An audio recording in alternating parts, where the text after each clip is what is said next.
શરૂઆત, નવા સપના, નવી ઉમંગ, નવી વાત.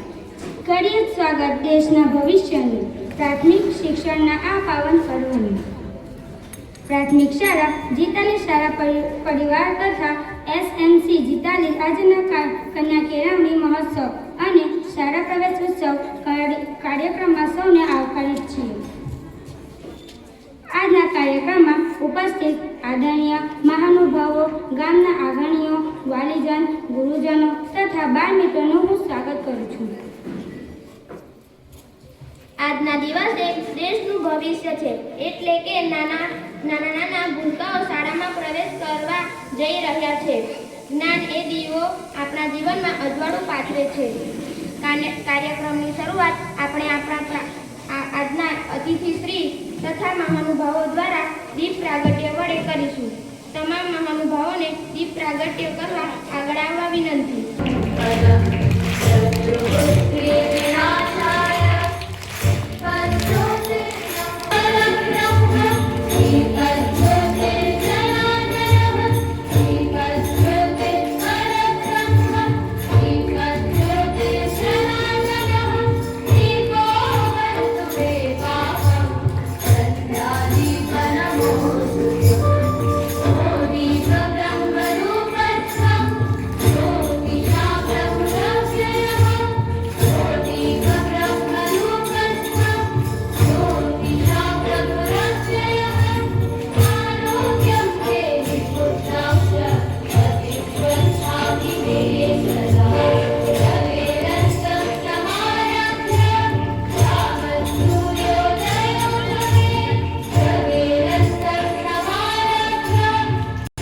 દીપ પ્રાગટ્ય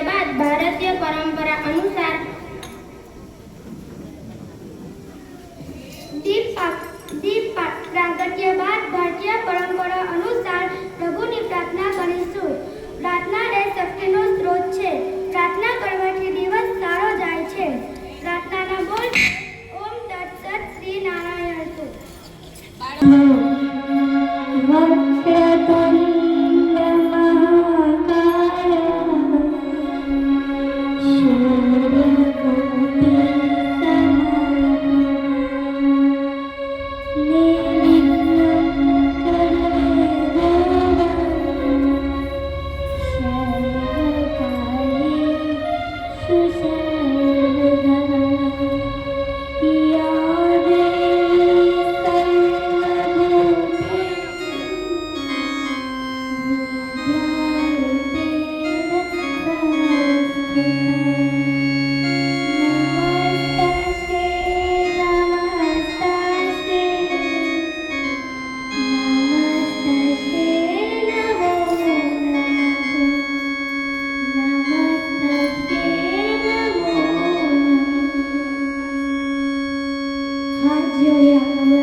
મહાનુભાવોનું સ્વાગત. અતિથિ દેવો ભવ. આ ગીત ભારતમાં ખૂબ પ્રખ્યાત છે. શાળા પ્રવેશ ઉત્સવ કાર્યક્રમમાં પધારેલ તમામ મહાનુભાવોનું સ્વાગત આપણી શાળાના બાળાઓમાં તુલસી છોડ અને પુસ્તક ભેટ સ્વરૂપે આપીને કરશે. સુમિત્રાબેન મુકેશભાઈ વસાવા કે જેઓ આપણા પંચાયતના સભ્યશ્રી છે તેઓ પણ ઉપસ્થિત છે. તેમનું સ્વાગત કરવા માટે હું નાનકડી બાળાને વિનંતી કરીશ પુષ્પગુચ્છ અને તુલસીના છોડથી.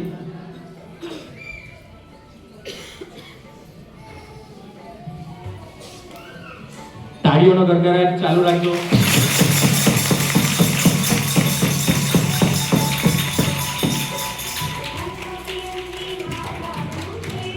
અત્રે ગામના અગ્રણી અને સામાજિક કાર્યકર મહેશભાઈ એટલે કે મહેશ કાકા પણ ઉપસ્થિત છે. તેમનું પણ બાળાઓ પુષ્પગુચ્છ અને તુલસીના છોડથી સ્વાગત કરશે. તાળીઓ પાડીશું.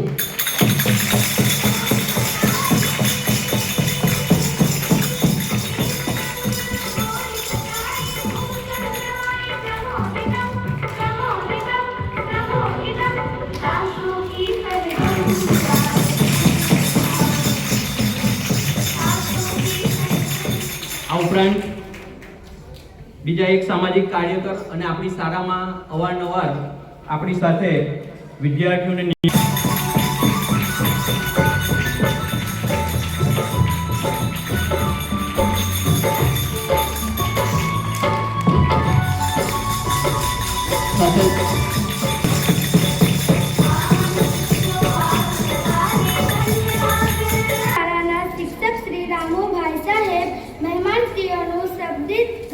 શાબ્દિક સ્વાગત કરવા હું વિનંતી કરું છું. સર્વને નમસ્કાર.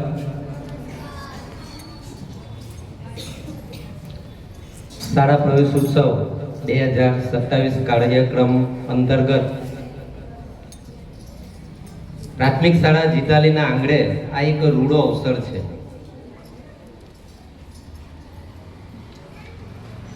આ કાર્યક્રમને સફળ બનાવવા માટે આમંત્રણને માન આપી પધારેલ પદાધિકારીઓ, અધિકારી, ગ્રામજનો, મેડિકલ ટીમ, એસએમસી સદસ્ય, પ્રમુખશ્રી, નામી અનામી જે કોઈ અહીં પધારેલ છે એ સર્વેનું શાળા પરિવાર વતી હું હાર્દિક શાબ્દિક સ્વાગત કરું છું. આપ સર્વેનું હૃદયથી હાર્દિક સ્વાગત. આભાર. દિવસને નાના બાળકો જ્યારે શિક્ષણના પથ પર પ્રથમ પગલું માંડવા જઈ રહ્યા છે ત્યારે પ્રવેશ લેવા જઈ રહેલા છે તેમાં તમામ બાળકો તથા તેમના વાલીશ્રીને ખૂબ ખૂબ અભિનંદન પાઠવું છું. નાનકડા પગલાં મોટા સપના. નાનકડા પગલાં મોટા સપના. શિક્ષણના માર્ગ તકે ઉજ્જવળ ભવિષ્યની રચના. હું કાર્યક્રમમાં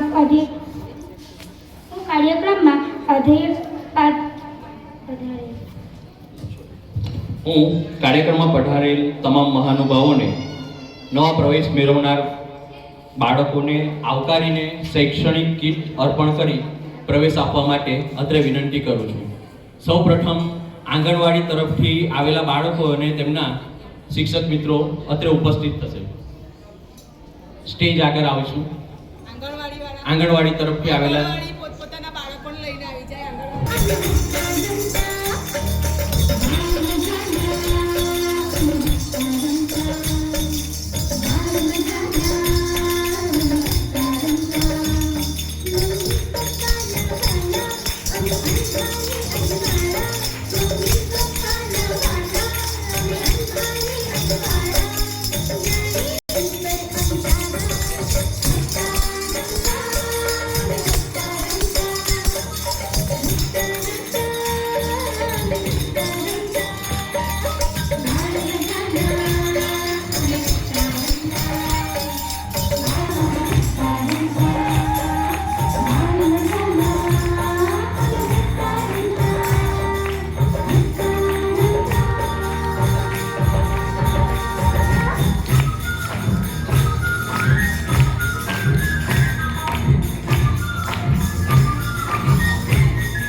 અભ્યાસ કરું છું.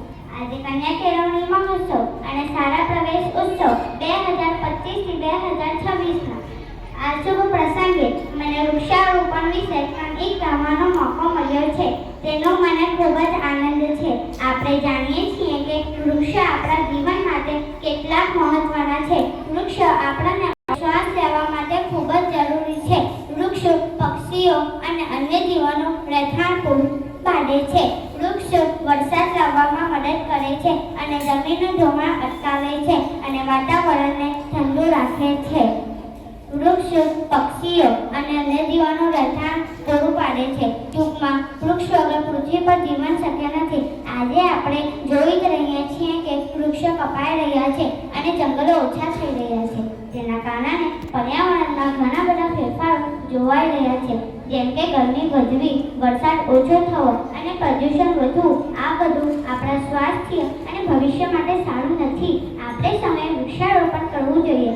શાળામાં પણ આપણે વૃક્ષો વાવીએ અને તેનું જતન કરીએ. આપણા ઘરે પણ આપણે નાના છોડ રોપી શકીએ છીએ. વૃક્ષ વાવવાનો અર્થ માત્ર એક છોડ રોપવા એટલું જ નથી, પરંતુ તેને નિયમિત ધ્યાન રાખવું, તેને પાણી આપવું અને તેને મોટું કરવું. આજે જે નાના ભાઈ બહેનો શાળામાં પ્રવેશ કરી રહ્યા છે તેમને પણ આપણે વૃક્ષારોપણનું મહત્વ સમજાવવું જોઈએ. વૃક્ષ વાવવાનો અર્થ માત્ર એક છોડ રોપવા એટલું જ નથી, પરંતુ તેને ધ્યાન રાખવું એ તો છે. આજે જે નાના ભાઈ બહેનો શાળામાં પ્રવેશ કરી રહ્યા છે તેમને પણ આપણે વૃક્ષારોપણનું મહત્વ સમજાવવું જોઈએ. કન્યા કેળવણી મહોત્સવ દ્વારા આપણે દીકરીઓને ભણાવીએ તો છીએ, પરંતુ એક શિસ્ત દીકરી પોતાના જ્ઞાન દ્વારા વૃક્ષારોપણ અને પર્યાવરણની સુરક્ષાના સંદેશાને સમાજમાં ફેલાવી શકે છે. ચાલો આપણે સૌ ભેગા મળીને વધુને વધુ વૃક્ષો વાવીએ અને આપણી પૃથ્વીને હરિયાળી અને સ્વચ્છ બનાવીએ. યાદ રાખીએ, એક વૃક્ષ સૌ પુત્ર સમાજ છે. આભાર. ક્ષેત્રોમાં ચમકતી રહી છે. સ્પર્ધાત્મક પરીક્ષા હોય કે કલા ઉત્સવ, સ્કોલરશીપ પરીક્ષા હોય કે શાળામાં હાજરી આપણા બાળકો અગ્રેસર રહી શાળા અને ગામનું ગૌરવ વધારતા છે. આવા બાળકોનું સન્માન કરવાની તક અને ચૂકવા માંગતા નથી. આજના મહેમાનશ્રી તથા મહાનુભાવો હસ્તે અમે પ્રમાણપત્ર અને ટ્રોફી આપી બાળકોનો ઉત્સવ વધારશો. સૌ આટલું અને આવતા વર્ષે એવા પ્રયત્ન કરે કે અમની જગ્યાએ આપણે પણ આવી શકીએ છીએ.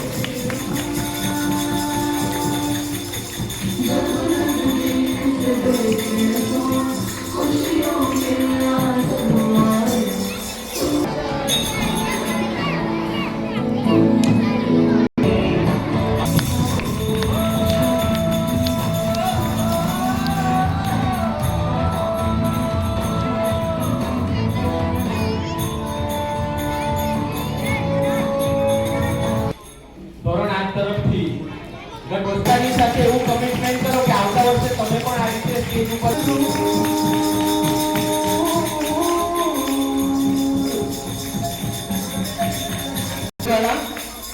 પ્રમાણપત્ર આપી સન્માન કરવામાં આવશે. આવતા વર્ષે તમે ના હોવા જોઈએ.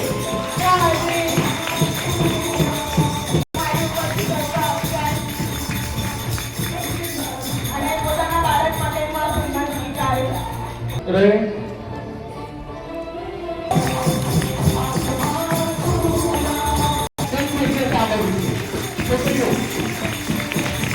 ત્યારબાદ ઝોન કક્ષાએ સુરત ડાયટ પર પણ એને ખૂબ સારું પ્રદર્શન કર્યું. ખુશ છો ને બધા? મજા આવે છે ને? સૌ પ્રથમ તો અહીંયા પધારેલા મંચસ્થ મહાનુભાવો તેમજ આચાર્યશ્રી તેમજ શિક્ષકગણ તેમજ શું કહેવાય આપણા ગામના એવા વડીલો, મિત્રો, વાલી, ભાઈ બહેનો સર્વનું આ સમયે હું સ્વાગત કરું છું. ખરેખર આ સમયે ખૂબ જ આનંદ અનુભવું છું કે આટલી સરસ અને સુંદર વ્યવસ્થિત રીતે આ વિદ્યાર્થીઓનું સંચાલન કરવામાં આવ્યું છે. અને કેટલા બધા તમે પણ જોઈ શકો છો અહીંયા કે આટલી બધી ઇનામ વિતરણ કરવામાં આવ્યા, જેની અંદર મેં જોયું સૌથી વધારે જો ઉત્સાહથી કામ કર્યું હોય તો એ છે વિદ્યાર્થીની બહેનોએ. તો ખરેખર હું ખૂબ જ આજે આનંદની લાગણી અનુભવું છું. અને બહુ ટાઈમ ના ન, કારણ કે બાળકોને બહુ બેસવાની આદત ના હોય અને બહુ સાંભળવાની પણ આદત ના હોય, પણ હું તમને એક નાનકડી વાર્તા કહેવા માંગુ છું. કદાચ તમે સાંભળી પણ હશે, પણ મજા આવે એવી છે. બરાબર? એક બાળક હતો, તમારી જેવો છોકરો હતો, સ્કૂલમાં જ ભણતો હતો. તો રજાના દિવસે એને રવિવાર હતો, રજા હતી, એટલે ઘરે રહીને કંટાળો આવે એમ કરીને એને વિચાર કર્યું કે ચાલ આજે હું મામાના ઘરે જાઉં એમ કરીને. એટલે જવા માટે કઈ સાધન તો હતું નહીં, એટલે ચાલતો ચાલતો ગયો. રસ્તામાં 2-3 ખેતર આવ્યા, મેદાન આવ્યું, એ બધું વટાવીને ગયો મામાના ઘરે. મામાના ઘરે ગયો એટલે મામીએ મસ્ત મજાની ખીચડી બનાવી એના માટે. એટલે બાળકે આરોગી મસ્ત રીતે ખાધું. એ બાળકને ખીચડી એટલી બધી ભાવીને એટલે પછી એને મામીને પૂછ્યું કે મામી આ વાનગીનું નામ શું છે, મને મારા મમ્મીને મારે કહેવું હોય તું શું કહીશ એમ કરીને. એટલે બાળકે મામીએ કીધું કે આ જે વાનગી હતી એનું નામ ખીચડી છે એમ કરીને. એટલે બાળક પાછો કહે કે હું ભૂલી જઈશ, એના કરતા હું અહીંયાથી જાઉં તો બોલતો જાઉં એમ કરીને. એટલે જતો તો ખીચડી ખીચડી ખીચડી એમ બોલતો જતો હતો. તો હવે ખીચડી બોલવામાં ઉપરથી એનું માથું નીકળી ગયું, એટલે ખાચીડી ખાચીડી ખાચીડી બોલવા લાગ્યો. એટલે આગળ એક જુવારનું ખેતર આવ્યું અને જુવારના ખેતરમાં જે ખેડૂત હતો એ જુવાર સાચવતો હતો. એટલે જુવાર સાચવતો હતો એટલે ચકલા જે ખરા તે ચકલાઓને ઉડાવવાનું એ કામ કરતો હતો. એટલે એને સાંભળ્યું કે આ તો ખાચીડી ખાચીડી બોલે છે. એટલે એક લાફો એને છોકરાને આપ્યો કે આવું ના બોલ, ઉડચીડી એમ બોલે એમ કરીને. એટલે બાળક પાછો બોલતો ગયો ઉડચીડી. એટલે આગળ એક શિકારી હતો, એટલે શિકારી શિકાર કરવાનું કામ કરતો હતો. એટલે તેને સાંભળ્યું કે આ તો ઉડચીડી એમ બોલે છે. એટલે તેને કીધું કે આવી રીતે ના બોલ, ખાચીડી એવી રીતે બોલે એમ કરી એને એક લાફો આપ્યો. એટલે પછી હું કરતો ઘરે પહોંચી ગયો. એટલે પછી મમ્મીએ પૂછ્યું કે બેટા શું કર્યું, મામીએ શું ખવડાવ્યું? એટલે પૂછ્યું કે મામીએ મને મસ્ત ખાચીડી ખવડાવી એમ કરીને. એટલે પેલા મમ્મી વિચાર કરવા લાગ્યા કે આ ખાચીડી એટલે શું હશે એમ કરીને. પછી મમ્મીને વિચાર આવ્યો કે ખાચીડી ના હોય પણ ખીચડી હશે. એટલે પાછો મમ્મીએ એક લાફો આપ્યો એને. એટલે કેટલા લાફા પડ્યા? 3 લાફા પડ્યા. એટલે પછી 3 લાફા ખાધા એટલે છોકરાને વિચાર આવ્યો કે કેવું રહ્યું નહીં, આજે મને 3 લાફા પડ્યા એમ કરીને. એટલે તમને પણ અહીંયા શિક્ષકો દ્વારા જે પીરસવામાં આવે છે ખીચડી, તે ખીચડી ખાતા પણ તમને શિક્ષણ પીરસવામાં આવે છે, વિદ્યા પીરસવામાં આવે છે. તો વિદ્યા પીરસતા પણ લાફા પડે ને? પડે કે નહીં? હે પડે કે નહીં? પણ એ લાફા સાથે તમારે આનંદ લેવાનો છે શિક્ષણનો. બરાબર છે? ખૂબ સરસ રીતે ભણવાનું છે. તમારા ટીચરો તમને શિક્ષા કરે, મારે પનિશમેન્ટ કરે, પણ શિક્ષકોનું તમારે સાંભળવાનું છે. શું કારણથી? કે સમય જતા આ જે વસ્તુ છે તમને કામ લાગે. અહીંયાથી અમે ઇનામ વિતરણ કર્યા, એનું પરિણામ સ્વરૂપ એ છે કે તમને સારું શિક્ષણ આ શિક્ષકો તરફથી આપવામાં આવી રહ્યું છે. અને આપણા ભારત દેશના જે વડાપ્રધાન છે નરેન્દ્ર મોદી સાહેબ, એમનું પણ ખૂબ જ સુંદર આયોજન છે કન્યા કેળવણી અને પ્રવેશ ઉત્સવ, કે એમના અથાગ મહેનત અને પ્રયત્નો દ્વારા આજે આ પ્રોગ્રામની ઉજવણી સ્વરૂપે આપણે અહીંયા ભેગા થયા છે. અને આ ખૂબ જ સુંદર આયોજન અહીંયા હું જોઈ શકું છું. એટલી બધી યોજનાઓ સરકારે બહાર પાડી છે. એટલે વાલી મિત્રોને પણ મારી વિનંતી છે કે આ યોજનાઓનો ભાગ લો તમે અને બાળકોનું ઉજ્જવળ ભવિષ્ય તૈયાર કરો. કહેવાય છે કે 100 શિક્ષકો એક માતા 100 શિક્ષકોની ગરજ સારે છે.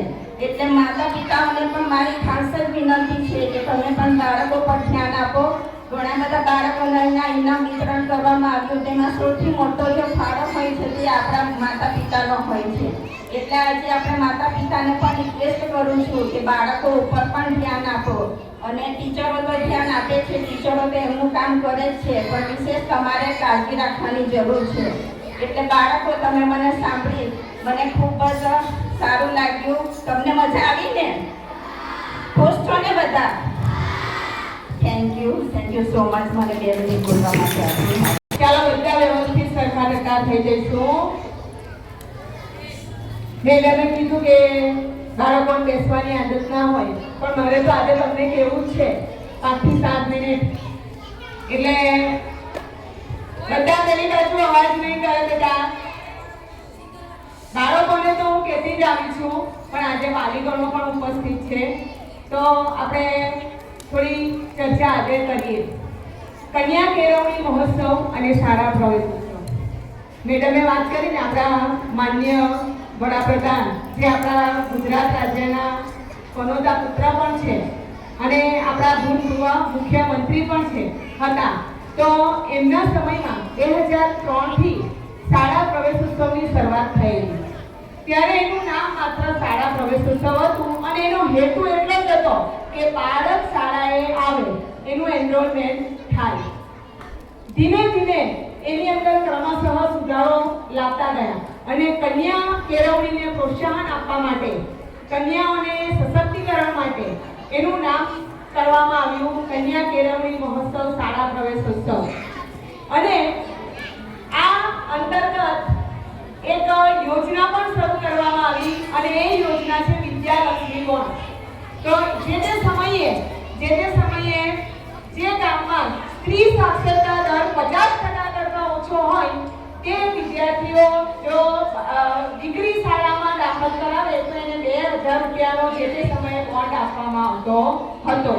ધીમે ધીમે કન્યા કેળવણીના અને સ્ત્રી સશક્તિકરણના ઘણા બધા કાર્યક્રમો ચાલ્યા. તેમાં આપણા સ્વર્ગીય મુખ્યમંત્રી એવા શ્રી વિજયભાઈ રૂપાણી સાહેબ એમના જન્મદિવસે એમણે વહાલી દીકરી સહાય યોજનાનું પણ લોકાર્પણ એમણે જે તે સમયે 2019માં કરેલું. અને અત્યારે ઘણી બધી દીકરીઓ કદાચ આ યોજનાનો લાભ પણ લઈ રહ્યા હશે અને ન લેતા હોય તો નજીકના જનસેવા કેન્દ્રમાં જઈ અને આ યોજનાની પૂછપરછ કરી અને તમારી દીકરી માટે આ લાભ મેળવવાની કોશિશ આપણે કરવાની છે. હવે આપણે પાછા પ્રવેશોત્સવ પર આવીએ. તો આવી રીતે ધીમે ધીમે શાળા પ્રવેશોત્સવ છે તેની એક્ટ નું નિર્માણ થયું અને 2010માં એનો અમલ કરાયો. આપણું જે ભારતીય બંધારણ છે ને એમાં 86માં એ સુધારામાં શિક્ષણના અધિકારને મૂળભૂત અધિકાર તરીકે ગણાવીને શિક્ષણ માટે અલગ જ અધિકાર, એક અલગ જ અધિનિયમ બનાવી દેવામાં આવ્યો અને એ છે મફત અને ફરજિયાત પ્રાથમિક શિક્ષણ અધિનિયમ, જે અંતર્ગત 6 થી 14 વર્ષના તમામ બાળકોને મફત અને ફરજિયાત શિક્ષણનો અધિકાર રહેશે. અને મફત આ આરટીઈની વાત કરું ને તો 3-4 કલાક ઓછા પડે એટલું મોટું છે. 8 પ્રકરણો અને 38 કલમો છે. પણ આપણે મુખ્ય વાત કરીએ તો સૌથી પહેલા તો શાળાએ બાળકને એનરોલ કરાવવાનું, શાળામાં બાળકને એનરોલ કરાવવાનું. આરટીઈની કલમ 10 અંતર્ગત નજીકની શાળાના બાળકને એનરોલ કરાવવાની જવાબદારી વાલીની છે. એને શાળાએ નિયમિત મોકલવાની જવાબદારી પણ વાલીની નક્કી કરવામાં આવી છે. મુંબઈ પ્રાથમિક શિક્ષણ અધિનિયમ 1947 આપણું ગુજરાત રાજ્ય મુંબઈમાંથી છૂટું પડેલું એટલે મુંબઈ તે સમયે મુંબઈ પ્રાથમિક શિક્ષણ અધિનિયમ ચાલતો હતો. અત્યારે પણ આપણે એનો અમલ કરીએ જ છીએ, ભલે આપણું ગુજરાત રાજ્ય અલગ છે પણ એ જ અધિનિયમના ઉપયોગો પણ કરીએ છીએ. તેમાં પણ વાલીની ઘણી બધી ફરજો વિશે જણાવવામાં આવેલું. એમાં કલમ 32 થી 36 સુધી વાલીની વાત કરવામાં આવેલી છે કે શિક્ષણ માટે વાલીની શું જવાબદારી. એટલે કે ભાઈ શાળામાં શિક્ષણ કોઈ પણ નજીકની શાળામાં બાળકને મોકલવા